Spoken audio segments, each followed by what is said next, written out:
Nagpasabog si Mayor Vico Soto sa mga diskaya pagkatapos itong mahuli at mabigyan ng warrant of arrest.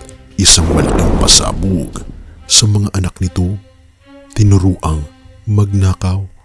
Halika, atin itong pag-usapan mga kaibigan. Yung anak niyo ang main concern niyo po, ma'am, of course. Sobra concern ko mga anak ko. Tatlo, sabi ni Madam Sara, paano yung mga anak ko? Huhu. Sana naisip niyo yan bago niyo dinamay ang mga anak ninyo sa mga kalokohan ninyo. Ang panghuhugas kamay ng mga diskaya. Naglabas ng pahayag si Pasig City Mayor Vico Soto na kilalang kritiko ng mga diskaya. Sa isang Facebook post, sinabi niya na magandang simula ito pero dapat ay marami pa ang managot sa flood control scandal. Dagdag niya, huwag magpabudol sa paggamit ni diskaya sa kanyang mga anak para magpaawa. Anya, tinulungan at tinuruan ng mag-asawa ang kanilang mga anak na magnakaw. Naisip niyo ba kung paano ang isang magulang magagawa raw ituro sa sariling anak ang sining ng pagnanakaw? Nito lamang gumuho ang mundo ng mga diskaya matapos ang sunod-sunod na pag-aresto, pero hindi ang posas ang pinakamabigat na dagok sa kanila. Ito ay ang matatalas na salitang binitawan ni Mayor Vico Soto na yumanig sa buong Pasig. Akala ng marami ay politika lang ito, therefore kailangan nyo itong marinig hanggang dulo dahil may isang pasabog na magpapatunay kung bakit hindi basta-basta ang magpapaawat ang alkalde. Paano na ang mga anak ko? Sana naisip nyo yan bago nyo sila dinamay. Ito ang emosyonal na hirit ng kampo ni Diskaya habang humaharap sa gitna ng flood control scandal. Talagang makulong talaga ako. Ayoko sana. Kasi as everyone knows, my kids, they all have ADHD. Husband ko nasa Senate. Tapos ako makukulong. Ang hirap. Hindi ko alam kung paano mga anak. Hindi ko talaga alam. Sorry. Yung anak niyo ang main concern niyo po, ma'am, of course. Sobra concern ko mga anak ko. Kasi kung ano man ginagawa namin para sa mga anak na, tapos biglang ihihiwalay ako sa mga anak ko. Yun yung pinakamahirap na mahiwalay sa mga anak. Mukhang biktima ang dating, pero para kay Mayor Vico, isa itong malaking drama para makuha ang awa ng publiko. Sa gitna ng ingay, isang Facebook post ang nagpabago sa ihip ng hangin. Sinabi ng alkalde na magandang simula pa lang ang mga pag-arestong ito. Therefore, asahan nating mas marami pang ulo ang lulutang sa anomalya ng flood control. Una, sana mas marami pang mahuli at mapanagot. Pero isipin na lang din natin, 6 months ago, hindi natin alam na ganito na pala kagrabe yung nangyayari sa mga DPWH project. 6 months ago, hala ng mga diskaya at na marami pang iba na wala na makakagalaw sa kanila. Impunity. Kahit papano nasa tama ang momentum. Dalawa, huwag sana natin kagatin ang propaganda ng mag-asawang diskaya na sila ay small fish o biktima lamang. Sabi ng AMLAC, mahigit 180 billion pesos ang pumasok sa mga bank account nila. 4 sa 9 na kumpanya pa lang nila ang pinag-uusapan natin. Kung susuriin natin na mabuti, hindi lang sila basta kontraktor. Sila ay naging tagapagpasimuno. Hindi lang isang administrasyon ang dinaanan nila. Lagi nilang pinupuntahan yung mga congressman, nagpapameeting ng mga chief of staff, tapos pinipresenta nila yung mga available na DPWH budget, lantarang nag-aalok ng advance, porsyento, SOP. At ito na ang reveal. Huwag daw tayo magpapabudol. Ayon kay Mayor Vico, hindi lang basta sangkot ang pamilyang ito. Ginamit pa raw ang mga anak para sa sariling ansyeda. Binitawan ni Soto ang linyang tatatak sa kasaysayan ng Pasig. Mr. Mind at Mrs. Diskaya, hindi lang kayo nagnakaw, tinulungan at tinuruan ninyo ang mga anak ninyong magnakaw.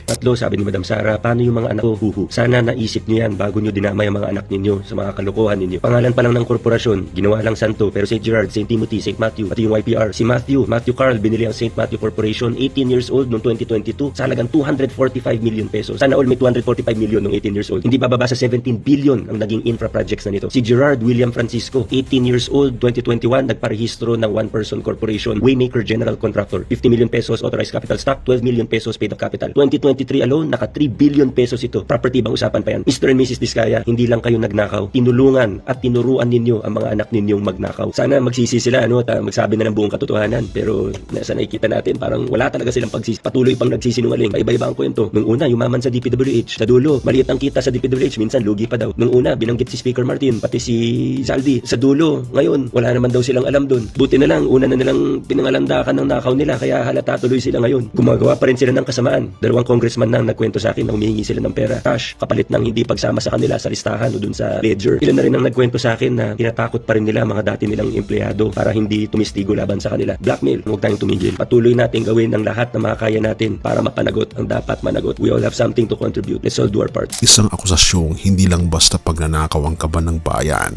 ang usapin, pero ang mismong moralidad ng isang pamilya. Dahil sa pasabog na ito, lalong uminit ang frontline ng balitaan. Hindi sapat ang aresto, kailangan ang pananagutan. Marami ang nagtatanong, ito na nga ba ang katapusan ng impluwensya ng mga diskaya sa Pasig? Mukhang malayo pa ang dulo. Therefore, kailangan nating manatiling mapagmatsyag sa bawat galaw ng kasong ito. Iba na talaga ang may alam at may pakialam sa panahon ngayon, lalo na't hindi lang pera ang ninanakaw, kundi maging ang kinabukasan ng mga susunod na henerasyon. Have mercy, O God, at purihin ang ating Panginoon Diyos. Kung ang mundo ay nagtuturo ng diskarte para lamang sa sariling pakinabangan, mayroong isang mas mataas na pamantayan na iniwan sa atin ng ating Panginoon Diyos. Gamitin natin itong pagkakataon upang pagnilayan ang sinasabi ng salita ng ating Panginoon Diyos. Kawikaan 22 verse 6. Turuan mo ang bata sa daan na dapat niyang lakaran, at pagkatumanda siya ay hindi niya hihiwalayan. Sa gitna ng mga isyu ng korupsyon at maling paggabay, ang talatang ito ay nagsisilbing paalala na ang pagtuturo sa bata ay hindi lang tungkol sa abilidad o talino, kundi tungkol sa karakter at direksyon.